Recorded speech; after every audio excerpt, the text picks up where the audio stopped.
Bonsoir les amis, bienvenue sur SciNetworks. Aujourd'hui, 9 novembre 2025. Pourquoi cette vidéo? Cette vidéo, c'est juste pour, une fois de plus, appuyer sur les concepts du Ether Channel ou encore appelé LAG. Ça va dépendre de votre fabricant des modules réseautiques. Par exemple, c'est Extreme Network, on parle du LAG, Link Aggregation. OK? Donc, ces concepts du link aggregation, du Ether channel ou bien port channel, avec la comparaison avec le spanning tree. J'insiste là-dessus, les amis. Il faut comprendre et assimiler les concepts. Sinon, vous allez peut-être à la fin aller passer votre examen de Cisco, du CCNA, mais vous aurez des problèmes non seulement à trouver du boulot, et quand bien vous trouvez le boulot, on vous envoie chez des clients, vous aurez des problèmes à analyser, concevoir et résoudre les problèmes réseautiques. Mais quand vous avez la maîtrise des concepts, vous n'aurez pas de ce qu'on appelle les headaches, vous n'aurez pas de mal de tête, vous n'aurez pas du stress. Évitez au maximum le stress. Le stress s'évite dans le domaine réseautique à part la planification, la maîtrise des concepts. OK? Il y a beaucoup qui vont vous dire les réseaux, c'est difficile. Les amis, ici, j'essaie de vous montrer l'appréhension, la compréhension des systèmes réseautiques de manière très simple. Je prends l'exemple de la vie courante et je les transporte au niveau réseautique pour vous expliquer l'objectif de cette comparaison. La comparaison n'a jamais servi d'argumentation, on le dit souvent, mais la comparaison ici, ce n'est pas vous dire de prendre ces concepts de la vie courante et les attribuer un à un dans les réseaux, mais c'est juste pour vous faciliter la compréhension. Si vous avez de meilleurs exemples, faites-les-moi savoir. Et si les gens ne passent pas avec vous, faites aussi savoir en commentaire, on discute et je peux vous donner mon point de vue sur quel angle je regarde ces comparaisons. OK? Mais le point essentiel ici, c'est de vous amener à maîtriser les concepts. Quand vous maîtrisez les concepts, peu importe chez quel client vous allez résoudre les problématiques qui vous seront posées. Vous aurez toujours au moins une voie de sortie, de solution. OK. Sans plus tarder, quels sont les objectifs avec le Ether Channel comparément au spanning tree? Le spanning tree est là pour vous éviter les boucles dans un réseau. C'est tout. Il évite les boucles tout en gardant une ligne de secours. La ligne de secours est bloquée. C'est une blocking state. OK? Le Ether Channel, tant qu'à lui, vous permet de regrouper plusieurs liens physiques en un seul lien logique. Et cela vous garantit une augmentation de la bande passante. C'est aussi simple que ça. OK? Et tout ce que nous expliquons ici, vous aurez des questions dans votre examen, au examen de CCNA, que ce soit CCNA, que CCNP, vous aurez des questions liées à ces concepts. Ils pourront tourner au niveau linguistique à gauche, à droite, mais quand vous avez maîtrisé les concepts, peu importe comment la question sera posée, vous aurez la bonne réponse. Puisque en ce moment, c'est le multiple choice. Donc, c'est une question dont vous avez plusieurs choix, question à choix multiples. Ça peut être une seule réponse qui est valide, ou bien même deux ou trois réponses. Ou même 4, ok? Mais quand vous mettez les concepts, les gars, les filles, je vous assure, vous trouvez la bonne réponse. Élimination des cas. Vous procédez par élimination des cas dans certains exercices. Vous pouvez procéder par élimination des cas. Mais sans la maîtrise des concepts, vous ne pouvez nullement appliquer ces concepts. Ou bien théorème, ou bien cette logique d'élimination des cas ou ainsi de suite. OK. Une autre fonctionnalité de Ether Channel et spanning tree, c'est la redondance. Comme je l'ai dit plus tôt, vous pouvez suivre d'autres vidéos sur la chaîne, sur YouTube, SciNetworks.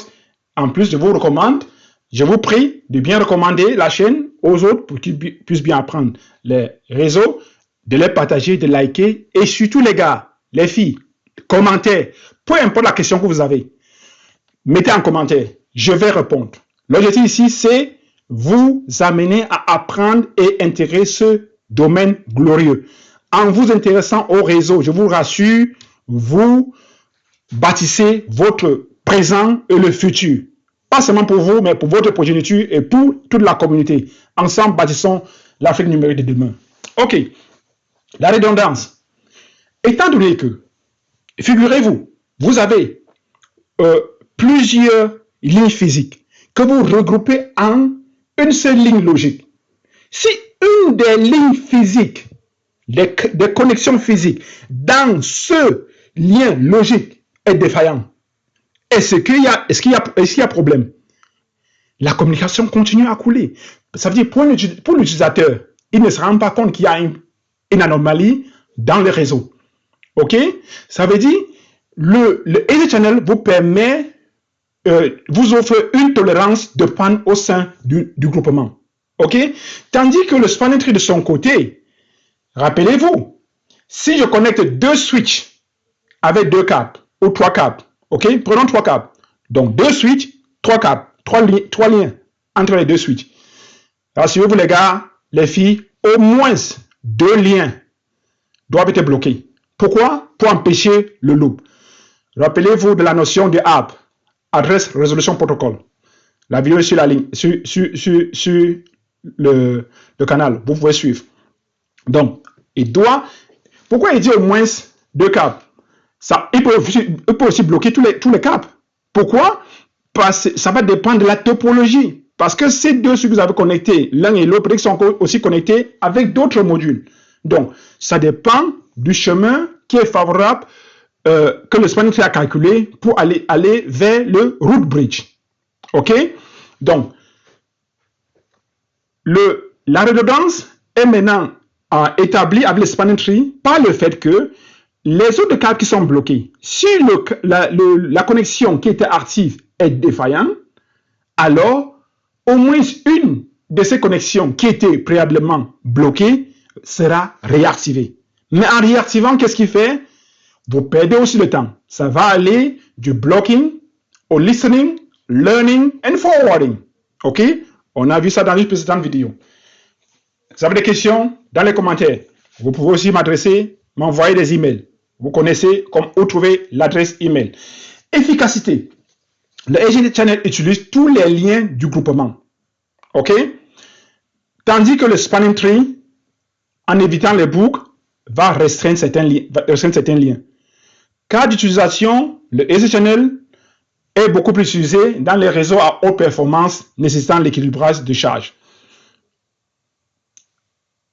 Étant donné que je regroupe plusieurs liens physiques en liens logiques, j'augmente automatiquement ma capacité de transfert de données, la bande passante.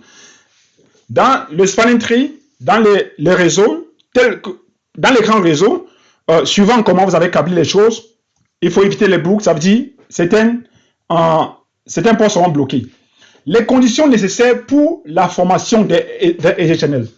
Quelles sont les conditions pour former Easy Channel? Les gars, les filles, lisez attentivement cette section et essayez d'introduire cela dans votre troubleshooting, dans votre configuration, des étapes de configuration ou bien de la recherche des problèmes liés au Easy Channel. OK? C'est important.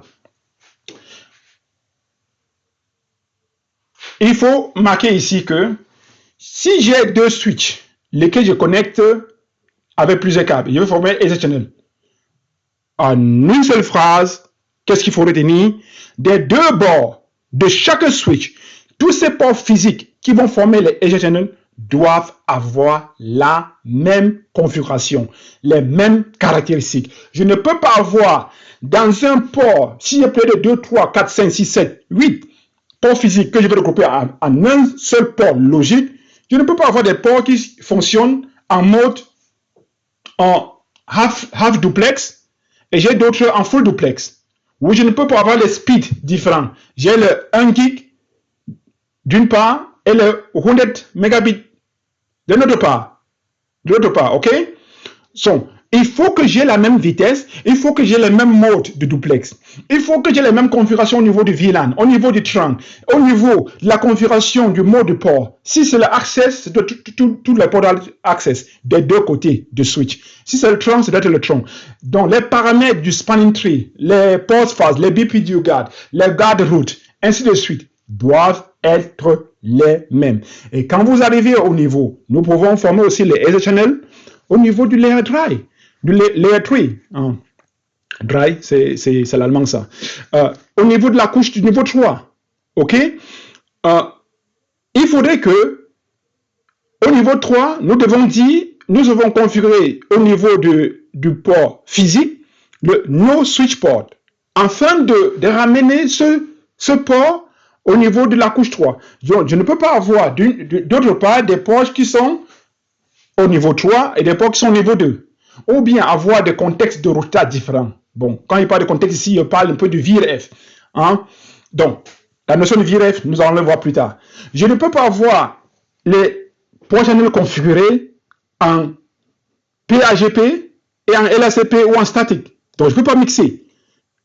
Et ceci nous amène à la différence entre le PAGP, le PAGP et le LACP. Mais avant cela, nous allons d'abord voir les causes courantes de défaillance. Si votre EJT channel ne se forme pas, vérifiez les points suivants. La configuration, comme je l'ai dit.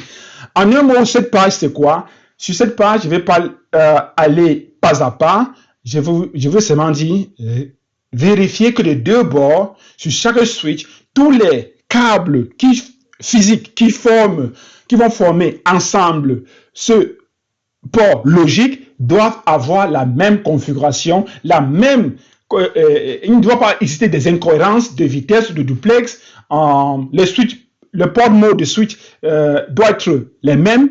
Donc, les VLAN, les trunks, tout ça doit être les mêmes. Au niveau un problème physique peut être aussi lié au niveau du UDLD, ok?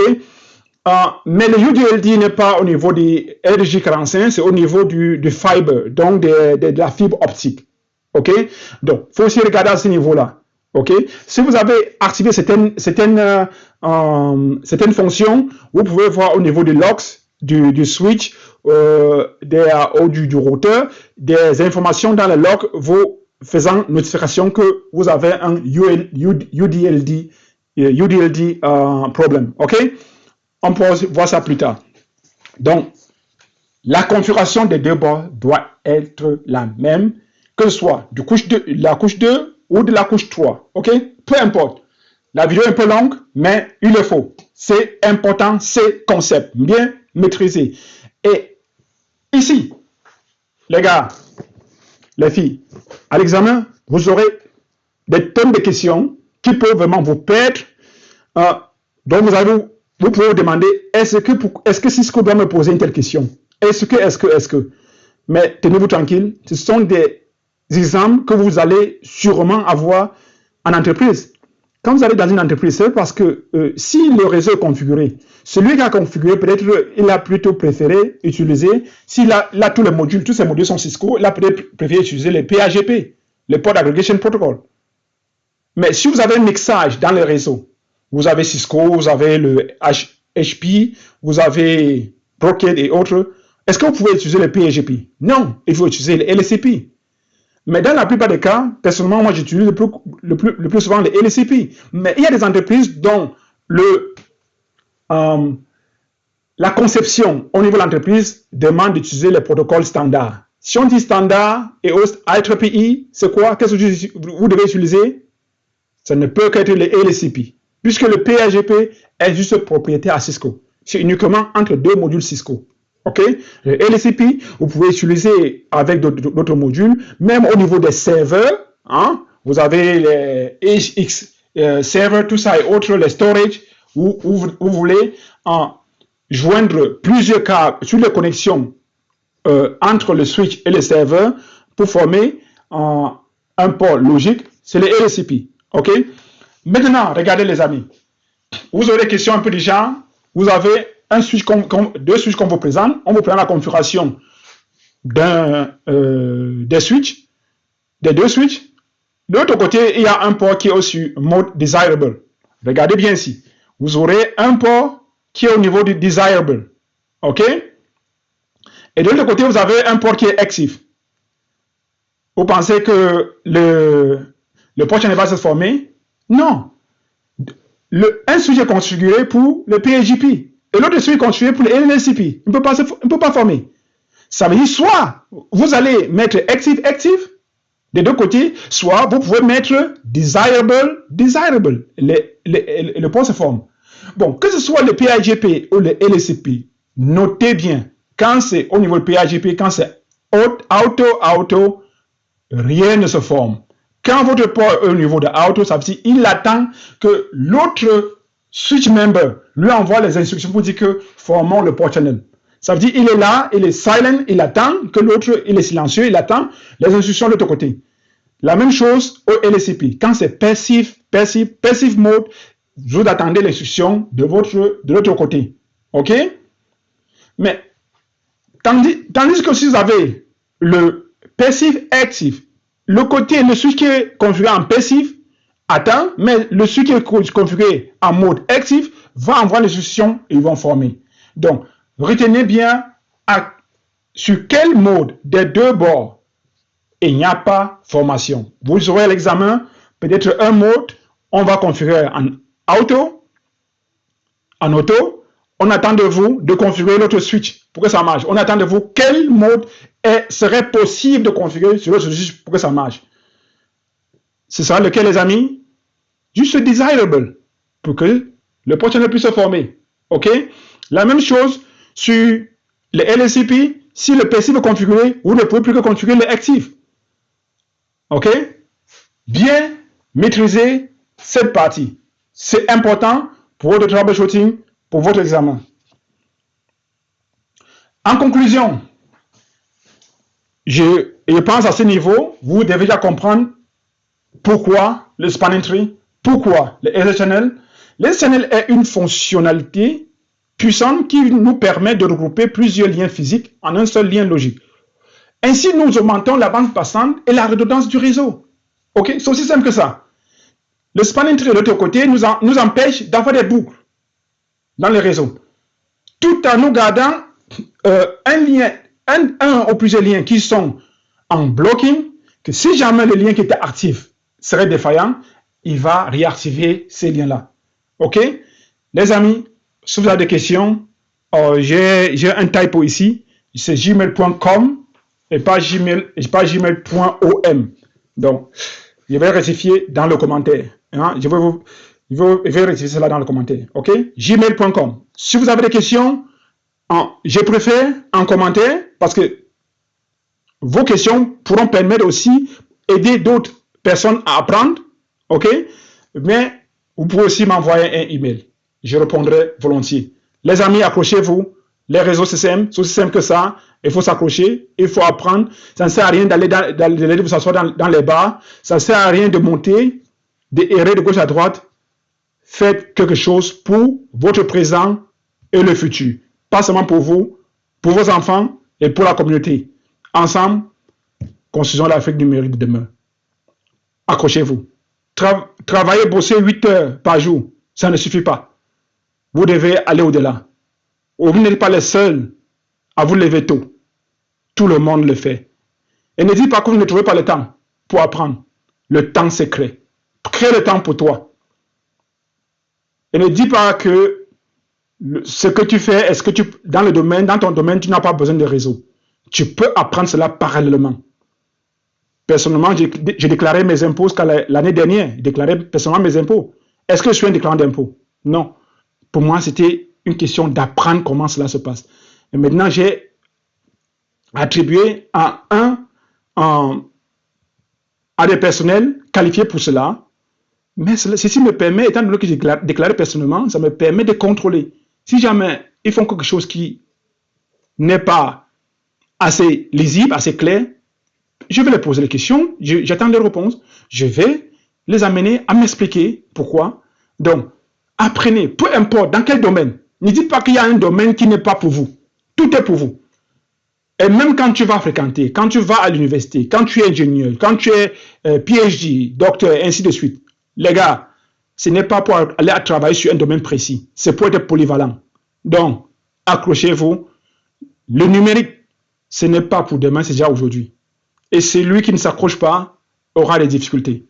Alors les gars, les filles, ne vous laissez plus, ne laissez personne vous dire que c'est difficile. C'est aussi simple. Posez des questions, comme j'ai dit, et à la prochaine, je vais créer des petites vidéos de simulation pour encore plus élucider ce concept. Et à la prochaine. Bye bye, Sci Networks.